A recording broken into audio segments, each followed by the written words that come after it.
All right, so this is a first. Due to technical difficulties on my laptop here with my microphone not working on the camera, I'm trying to record on my cell phone for the first time. So let's see how this works out.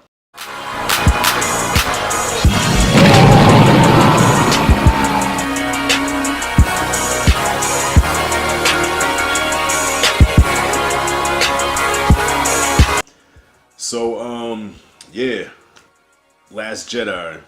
See, I replaced the Scarface poster with this one.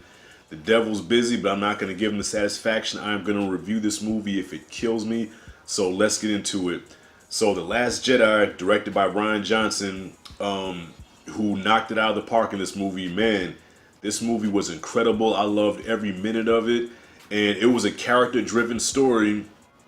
Okay, it's a character-driven story, and that's not something you used to see in Star Wars movies, because we think of Star Wars, you think of the battles and the lightsabers, and yeah, you have some colorful characters, but not really like character arcs and stuff like that. So this was definitely different, but yet it paid homage to the older movies as well. Daisy Ridley returned as Rey, Adam Driver as Kylo Ren, Carrie Fisher in the last appearance as Leia, and of course Peter Mayhew as Chewie, and Mark Hamill as Luke Skywalker. Mark Hamill deserves an Oscar nomination, at least in my opinion, because I think Mark Hamill absolutely killed in this movie.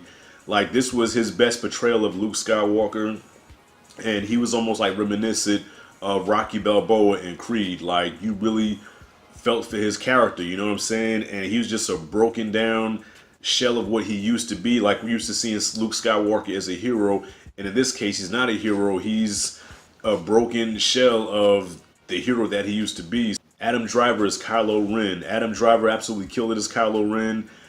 And I never thought I would say that, because in my Force Awakens review, I was saying how Kylo Ren was just a whiny brat who threw temper tantrums. But in this movie, he comes into his own, and he actually really becomes an interesting character. I don't know if I can really call him a villain.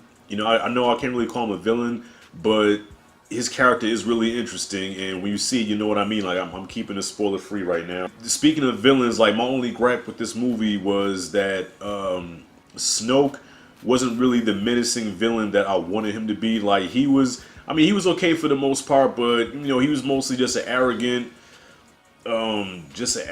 Sith Lord wannabe. You know what I mean? Who looks like that guy from Poltergeist. The musical score, I thought, was generic, just like The Force Awakens, but I mean, John Williams, even his worst is better than a lot of composers out there, so it was still a pretty decent score. But compared to even the prequels, like when you listen to the original trilogy score and the prequel score, you can spot them a mile away because they're that memorable. And in this movie, the score wasn't really that memorable, but still pretty decent though.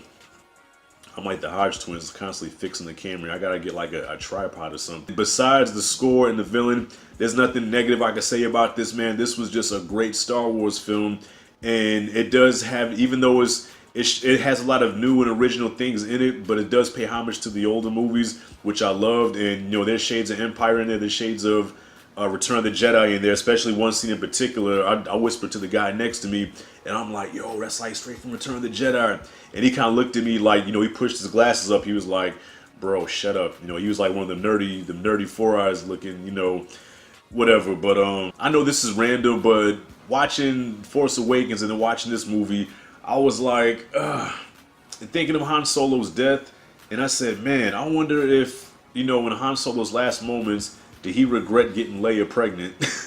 Like, I actually thought about that. This movie was really character driven, but at the same time, it really did have some good dog fights. It had some great battles in it, man. And when you used to see in Star Wars, you used to see at least one lightsaber battle, and in this case, there was a few of them. But the lights, like, when you see Star Wars movies, you look forward to the lightsaber fights. Like, that's like the main event. And in this case, that wasn't the case, because I was so invested in this movie and the characters. I forgot that I wasn't even looking forward to the lightsaber fight. I just wanted to see what would happen with these characters, and that's why I was so invested in them. And I heard that Rian Johnson's actually going to direct another trilogy, which I'm interested in, because this guy directed the out of this movie, man, for real. Compared to like the original trilogy and the prequels, I say it's up there with Empire Strikes Back. I might get some flack for that. It's not as good as Empire Strikes Back. To me, Empire will always be my favorite one.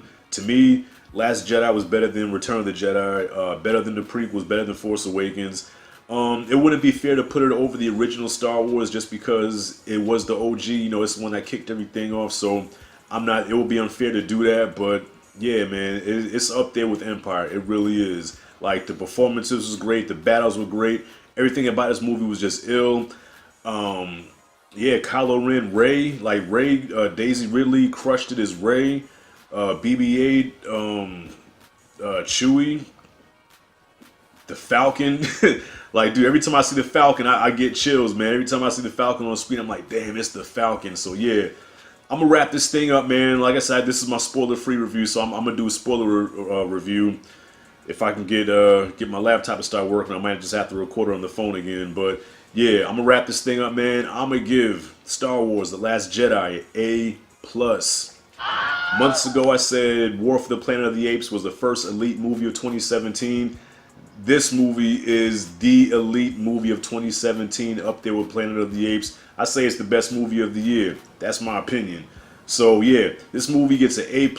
I'm not changing my mind. I know I changed my mind a lot, but I'm sticking to my guns. This movie gave me chills. It was 2 hours and 30 minutes long, but it didn't seem like it because it was just that great of a film, man. So yeah, man, knocked it out of the park. Everything I expected it to be and then some. So thank you for watching. This is Rashad G signing out. See you in the next video.